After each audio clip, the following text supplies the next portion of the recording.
you don't feel it unless the one has that appropriate property of extreme mass. So we're going to talk about something, and one of our labs is going to be talking about this.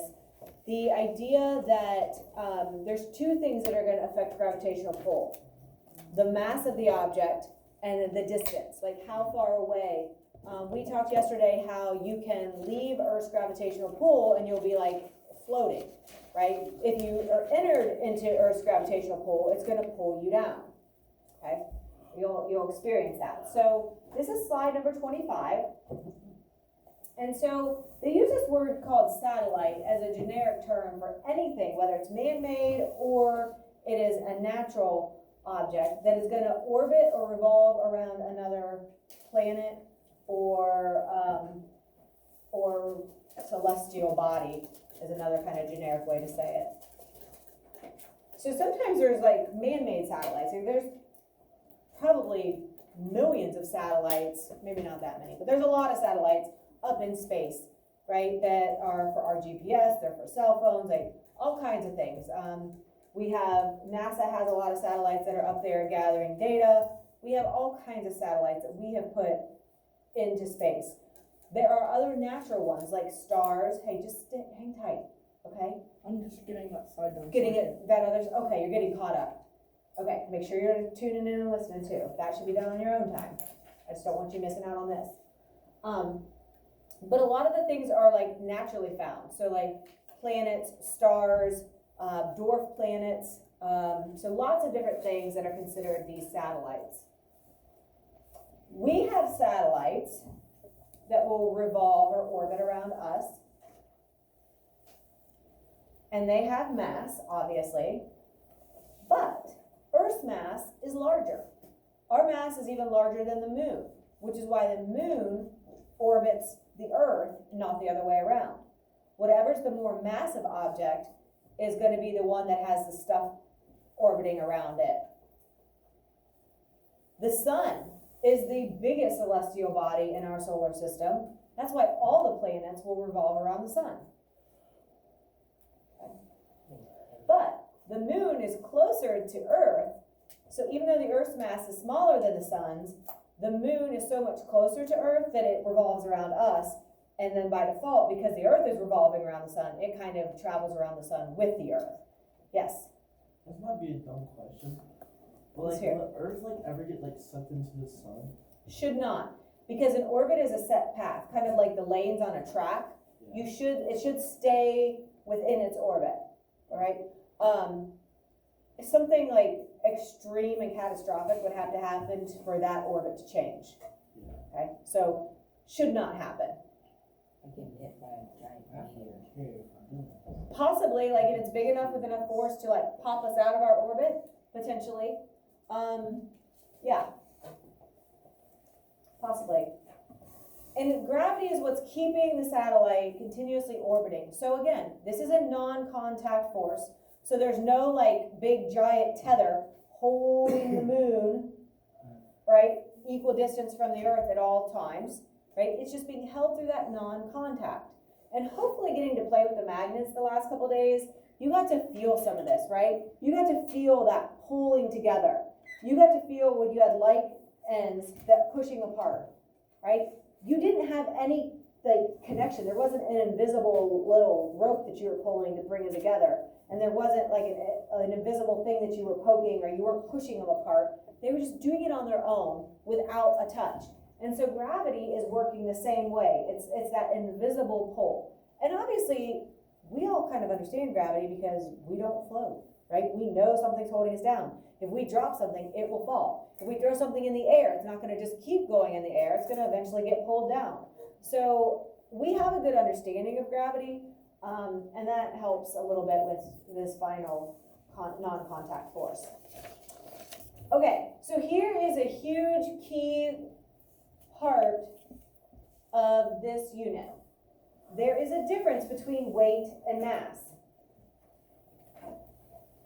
There's a difference between weight and mass. You will learn this year and next year and probably every other year. Science has very specific meanings. In our everyday language, we are not so specific. We are not as accurate as we should be. we say weight all the time, when really we should be saying mass. So if you're a wrestler, you're not really cutting weight, you're cutting mass. You're like, what? That's a big brain. Yeah. If you need to cut some weight, right, you're actually cutting mass. You shouldn't be going to a weigh-in, you should be going to a mass-in to see what your weight is. So what do you say when someone asks you how much are you cutting? You would give it in kilograms, and it's mass, not weight. And I'll explain what the difference is. Because David's like, what are you saying right now? You look like your head hurts. Like, huh? My head always hurts. Does it? Oh, I'm sorry about that. That's no good. So here's the thing.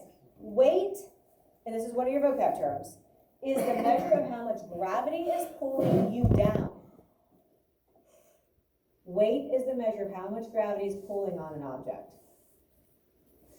This is how you can remember the difference. The word weight has the letter G in it. The word gravity has the letter G in it. I will try to give you all kinds of little cheats and hints this year to help you keep ideas straight. They both have G's. So if you want to know if something's going to be affected by gravity, it better have a G in it for weight. In the word mass, do you see a letter G? No. So mass is not affected by gravity, but weight is. Right? So weight and gravity both have G's. The definition of mass is how much matter is making something up. So if you need to gain weight, you're not changing gravity, you're changing the amount of mass that's making you up. If you need to cut weight for wrestling, because we're in wrestling season here, so if you need to cut weight, well, you really need to change the amount of matter that's making you up. We're not cranking up gravity or turning it down to adjust our weight. So we say it wrong or inaccurately all the time. It shouldn't be Weight Watchers, it should be Mass Watchers. Right, that program to help you lose weight? So, it is an idea that you most definitely have to focus on keeping straight. So an object will have the same mass when it's on the moon as it does on Earth because the amount of matter in that object is not changing. So if I ask you about mass, mass stays the same. But if I would ask you about gravity, it would change. Or excuse me, if I ask you about weight, it would be allowed to change because the gravity is changing. There's different gravitational pulls on the Earth and the moon. Since gravity is different, that means the weight is different. Yes? So mass ties in with density? Why? How'd you come up with that? Because density. Sometimes density is mass divided by volume. Yeah. Weight is not part of density, technically, right? In our accurate science description. So if I ask you about mass, mass is not going to change. If I ask you about weight, you have to just see, okay, well, what's going on with the gravity? Is the gravity the same? Is gravity different? If the gravity is different, then the weight will be different. Here are two examples, and I've never had anybody be able to come up with another idea where the mass could change suddenly. So like if I'm on the Earth and I go to the moon, my weight would instantly, I'd lose a lot of weight. I didn't really change what I was made of, but the gravity got less, so my weight got less. There's only two ways that your mass can change pretty drastically. Like over time, you could go on a diet, right? And you could lose a lot of weight. It could happen. You could let out bodily fluids. Not enough, like more than like a pound or two though. Like I'm talking like 30, 40 pounds, maybe. Like a drastic change just like that. The only two examples that I've ever been able to come up with is if somebody would get something amputated. And let's hope this never happens, right? But let's say you're normally, 120 pounds. Well, if you're in that accident or whatever happens and you have to get like part of your leg amputated, you might come out of that surgery and be 100 pounds. Like that's your new mass. because you have changed the amount of matter that makes up your body. So like if like you get a prosthetic leg, like if something my grandpa has, like would that add more weight to you or? That would be considered part of your, like, I guess it's how you want to define it. Like, if that's what he always has on, then that would be considered probably part of his mass, right? So either way, but like we're saying, like from the time you were whole to right when you got amputated, that's a drastic change, right? I'm not gonna lose 20 pounds overnight. I might lose like 2 or 3, maybe even 5, depending on like the day, I don't know. Like that, I've never lost myself more than like 3 or 4 pounds overnight. Like if I weigh myself at night and then weigh myself in the morning, I've never done that. Maybe somebody can, I don't know. But you know, like a drastic amount is what I'm talking about. The other one, so if a woman is pregnant, and then, okay, you might go through labor for hours, but that moment when, you know, the baby is delivered and all the extra fluids and all the extra, don't think about it too much. But the moment that that baby is now not part of her mass, the mother's mass has totally changed quickly. So getting something amputated or delivering a baby.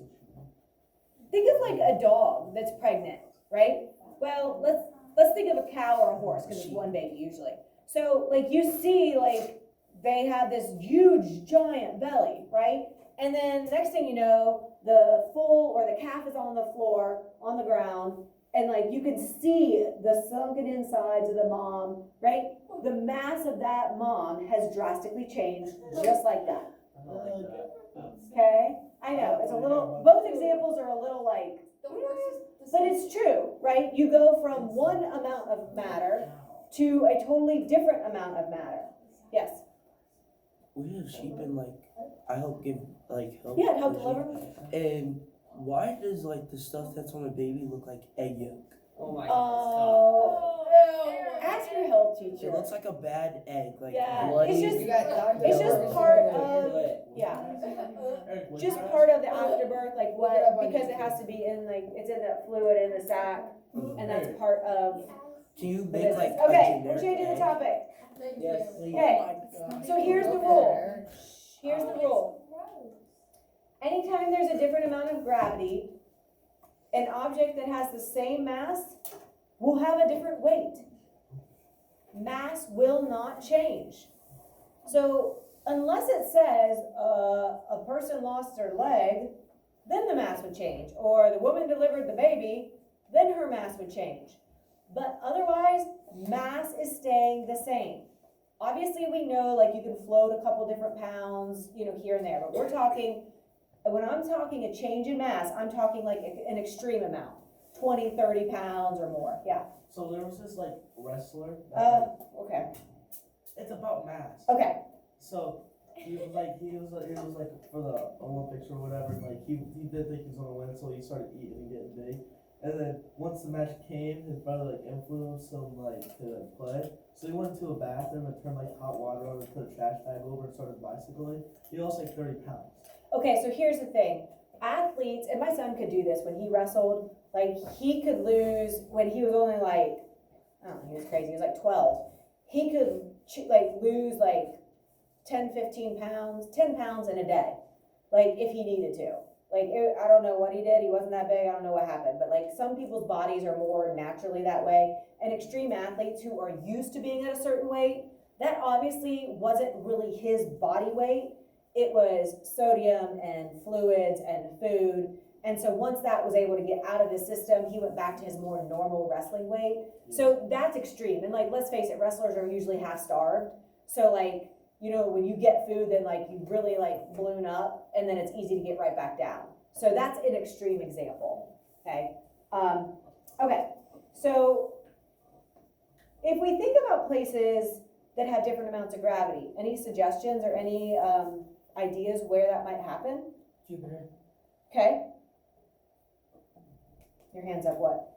Got something? What if you like skydive?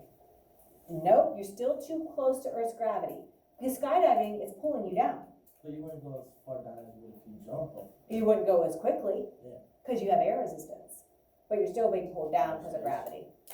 What if you wanna jump the mountain? Nope, because if you jumped, you still get pulled with the same amount of gravity no matter what. Oh, I think she's talking about So like, let's kind of go along with David's idea. He said Jupiter, what else? Outer space. There we go. Mars? Sure, absolutely. What do you think? You know, like those big ones, like when things that like you can go up and down in them. You are trying to, yeah, there are like zero gravity rooms, or like places where you can like try to defy gravity, but the gravity itself is not actually changing. So along Malin and David's lines, where you go to different planets, they're different masses. They have different size masses, so they have different gravitational pulls. I don't know who said it, but like on top of a mountain, like when you go to like the top of like Mount Everest or something, the gravity gets like really thin. The air gets thin. The air gets thin, but the gravity is maybe just a little less because you're farther from Earth center, but it's still not gonna be like extreme enough that we would notice the difference. Like if you've seen videos of people on the moon, right? The astronauts on the moon, they take a step and they're like, woo, and then they land, and they take another step. The gravity is like 1/6 of what it is here on Earth.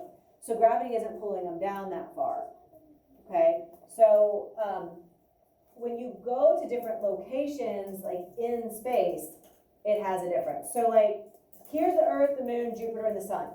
So if I was taking my mass on Earth, that'd be 63.5 kilograms. Weight would be 623 newtons, which converted to pounds is 140 pounds. Okay?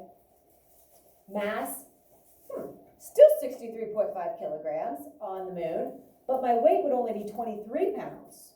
That's a great weight loss program. Jupiter, my mass, still 63.5, but now I'm 355 pounds. So like trying to walk, you'd be like barely able to do it, okay? And then the Sun, I know, you would burn up. I get it, but if I we do that. ignore the extreme temperature, still 63.5 for the mass, and now you'd be 3,914 pounds. You get You'd have so much pull pushing you down, you wouldn't even be able to move. You probably wouldn't even be able to blink, like, you'd just be like, Well, that's. Yeah. scary feeling. Someone All right. asked a question. I hate. Sure. Okay, so let's take a look at this. Here are the same astronaut. I do not see the astronaut like has lost a limb or has given birth from one location to the other. So as I look at that, I also notice, look how much bigger the Earth is than the Moon. I would be able to probably infer that the Earth has a much larger mass than our Moon does. And that's true, right? So we're going on size here. This is the bigger mass, this is the smaller mass.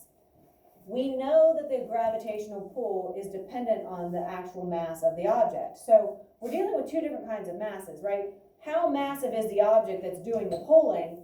And then how does it affect the mass of the object or the person that you're talking about, right? So is the mass gonna change as I go from the Earth to the Moon?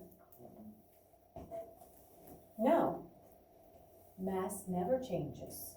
Like, a little bit. And obviously, we all like get a little bigger throughout the years, like from the time we're babies until we're full grown, right? We know we grow, but we're saying like that drastic change. So mass is gonna stay pretty consistent. What about the weight between these two astronauts? Will it be the same or different? Okay, if it's different, which one is gonna have a greater weight? This Earth. The one on the Earth? Okay, because this is exerting a greater pull, because it's bigger. All right, good deal. So, the astronaut on the Earth will have the most weight, just like Braden said. And it's because the Earth itself has a greater mass, meaning it has a greater gravitational pull.